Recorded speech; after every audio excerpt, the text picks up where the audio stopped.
Moin. This is another tracker update with Lutz. Hello everybody, and we are going right into it as usual, starting at the back and working forward through the fleet. So we have Guy, who is just diving further into the no-go zone, but he knows that there's the corner, of course, and he will just cut that corner and get the arc, go to the closest, the most direct route towards the east. And on the YB tracker, when you plot the measure and the distance, you can also see the exact direct course, the arc, and that he's right onto that arc towards Hobart.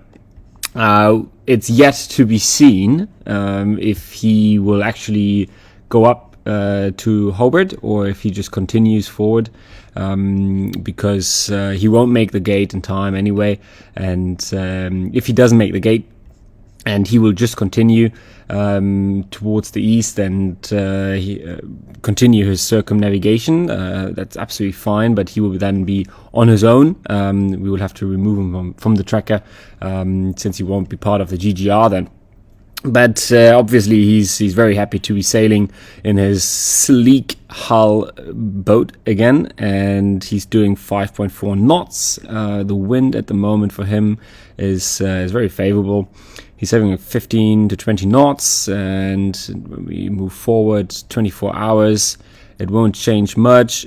There's a northwesterly, then it's going to lighten up a bit, and it will fill in again for him. So good conditions for Guy. A little bit, it will lighten up a bit, but he will be happy with that. And if we take a look to the swell, it's also quite reasonable. So he must have quite good conditions, and he will absolutely enjoy sailing at the moment.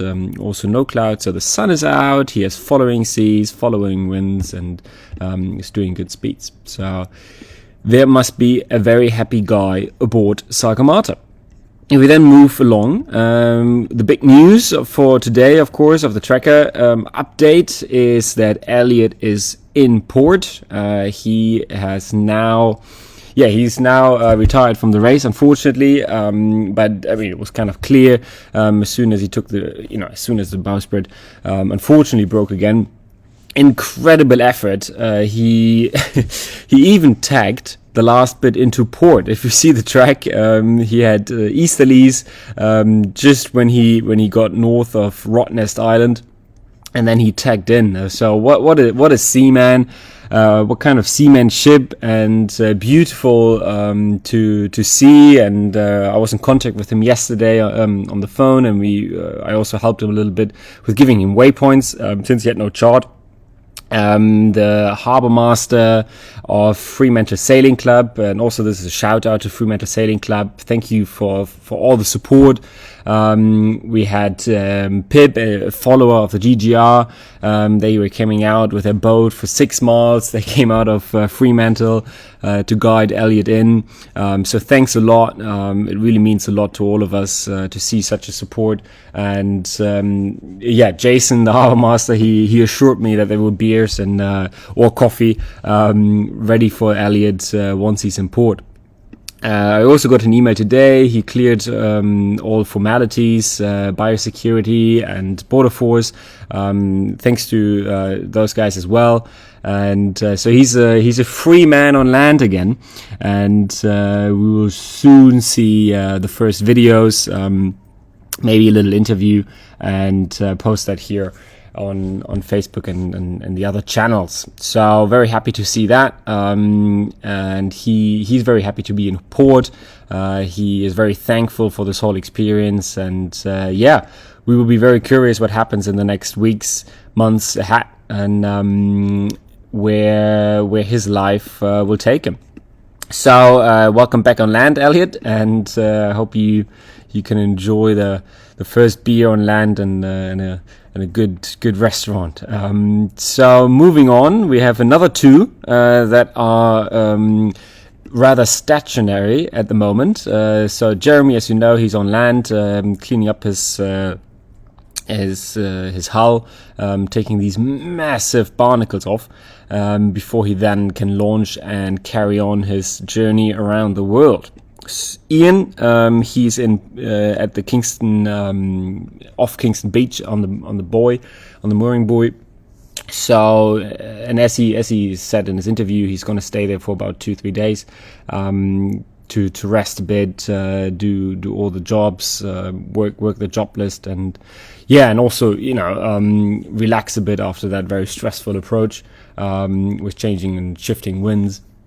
So he will be there for I guess until tomorrow or the day after. We shall see. So, moving on, we have Goog Michael, who is just about to pass the Bounties. He is, to be precise, he's 46 miles away from the Bounty Islands, west-northwest of them, and the weather forecast for him, I will toggle, so that's the night and day toggle over here. Very interesting, I use it a lot. So right now he must have just had a beautiful sunset, and now he is getting ready for the night, and probably 50 miles, 10 hours, so he might pass the Bounties in bright morning and daylight, depending on the wind. So right now he's having rather light conditions, northerly, just down to probably max 10-11 knots. So he's doing 5 knots. That's not bad. The good thing is it's a northeast northerly, if you want. So it's a little bit before the beam, which is kind of favorable with light winds, right? So the apparent wind doesn't go down. And if we have a look at the sea state, it's not much sea state, so it should be kind of okay. He would love to have a bit more wind, but at least there's not a big sea state. So if we move forward now, 12 hours, the wind is filling in a bit, and all right, and it's shifting to the east. Okay, so that will not so nice for him. And if we then move forward 24 hours from now, the wind will stay in the east, and that's that's just in the middle. So we have this high pressure over here, that's a low, and another one here, and he's somewhere stuck in the middle, and there's a little bit coming here, and that will move forward. So if we go to 7 UTC the 21st, up a little bit earlier, so this will be in about 30 hours. There's quite some wind coming for him. We are keeping an eye on that. It looked much worse when we looked at it yesterday, so it's calming down a bit. So he will face easterlies now, the next couple of hours. Before then, the low is passing and giving him quite a blow past the Bounties. And hopefully he will be past by then, past the islands by then, and have enough sea room. So if we then carry on, we see Bernard Montessier heading straight for the no-go zone. I will send him a YB note that this is absolutely not okay, but I'm not sure if he will adhere to it. He's a free spirit, as we all know, so let's see. And if we then move on, we have Kirsten. We all know the story of the last days. It's been very, very hard for her, very difficult for her. The boat, it's a very heavy boat, so it's not moving that easily in light winds. And she reported big sea state, combined with no wind. So at least, according to the tracker, at least the sea state calmed down a bit, but it's been really, really uncomfortable for her. So let's have a look at the forecast for the next 12 hours. And at least wind is filling in. So there's this low, and but it will be northeasterlies, so it will be upwind to beam reach conditions for her, but I think she won't even mind that. At least there's wind. That's the priority for now. And then she can carry on with that. So if we then look further to tomorrow morning, that's the next 24 hours. There's the low. It's part of the same low that we just discussed for Goog. That will the wind will back further, and she will have northwesterlies, and then finally she will have strong westerlies again, which will get her moving. And of course, as from no wind to a lot of wind, she will then see probably something up to 30-35 knots, gusting even more, and pushing her to the east. But I'm sure she will much more prefer that than the conditions she had over the last days. And what Kirsten just experienced over the last days, Abilesh is experiencing now. So the high pressure is just catching up on him, and he will be becalmed sooner or later. He's just doing 2 knots. However, the Rustler is of course a lot lighter than the Cape George. So he is able to move a bit more, and he was able to go and make some ground. And now it's already 245 miles. He's 245 miles ahead of Kirsten.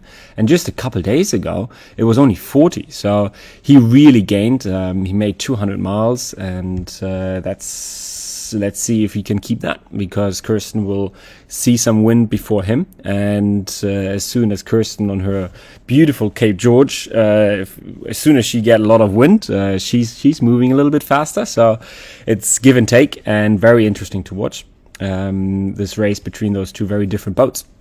For Abilesh, if we look at it, the next 24 hours, we have the northerlies coming in, the wind is backing. Before then, the low is passing, and he will get the strong westerlies as well. Sea stay will be the same like for Kirsten. Moving on, Simon, he had quite some days. He had very intense 3 days with sustained wind speeds of 30 to 35 knots, gusting 40-50. So that was this blow here, and he was really quick though. Always going 6.5 knots, probably heavily reefed down. Will be interesting to see what kind of sail combination he had up. And it's kind of the wind is coming down for him a bit. He will be happy about that. He can sort out the boat again and settle into normal life again after those 3-4 days of quite some wind and quite some waves as well, quite some sea state. So you can see here, this is you can see on the scale down there, if it's turning white-ish, like rosé, the color, it means that it's more than 6 meters, 7 meter sea state. So wow, I will be curious. I'm curious about the onboard footage, which we won't see until Les Abdelon, to see those waves. That will be massive Southern Ocean seas and big winds. So wow, very, very impressive days for him. I'm looking forward to the next sat phone call, what he will have to say about this past week, or this week that we are in right now. So the next 24 hours for him, in 24 hours, the wind will calm down a lot. He will have more 15 to 20 knot conditions. The sea state will calm down as well, I reckon. So the further we go, so this is now 48 hours, the sea state is further going down. Wind is abating, so he will be able to get some rest and relax and build strength again and get ready for the next blow. Then we move on. Jean-Luc. So the last time I did the tracker update, I kept talking about that Simon is catching up on Jean-Luc, and that Jean-Luc had to do this little loop now, going to the north after his spreader, his lower spreader broke, and he fixed it over here and then he got back into the race. And I think the last time I did the tracker he was about 2,000 miles ahead or so. So no, it was 1,400. And boy, there you go. So it's less than 1,000 miles between Jean-Luc and Simon at the moment in their virtual race. It's 950 miles away. And Jean-Luc, of course, he can dive now. He's heading for the Cape. And Simon has another 550 miles. So that's about, what will that be? Like 3 days. And in 3 days, we will see Simon diving south. Wow, very interesting, huh? Time. I mean, for us on land, watching these trek updates, we do our daily lives. We get up in the morning, do the coffee and so on, and it's really incredible. I sometimes I look at the tracker and I think, wow, they are moving so fast. He's already at the end of the no-go zone. And then you think about it, for them, there's nothing else than sailing in these conditions. So Simon will be, it must have felt like a long time for him to get past this no-go zone. Anyway, so in 3 days, he will be past the no-go zone, and he will be heading for Cape Horn, and that's a big milestone there ahead for him. And I will definitely keep a close eye on this virtual race between him and Jean-Luc. But knowing Jean-Luc really got some good speeds heading down to the Cape, so we shall see about that. And as usual, we will take a look at a random spot around the world. So let's go to Jakarta, right over here. So this is very interesting. So there's very light conditions right now. And if we take a look, the next 24 hours, tomorrow morning in Jakarta, we're going to have very light conditions. And if we take a look at the clouds, but it's going to be a little bit overcast. There's some rain, and it's probably, what is it? We have January. Is it monsoon? I'm not sure. I have to look that up. Oh boy, I used to live in Myanmar. I should know that. Anyway, so there will be a bit of overcast and some rain coming in for Jakarta. So take your umbrellas. Follow us in Indonesia. All right, that's it from my side. Have a good, lovely, Thursday. And that's it. Bye-bye. Thank you.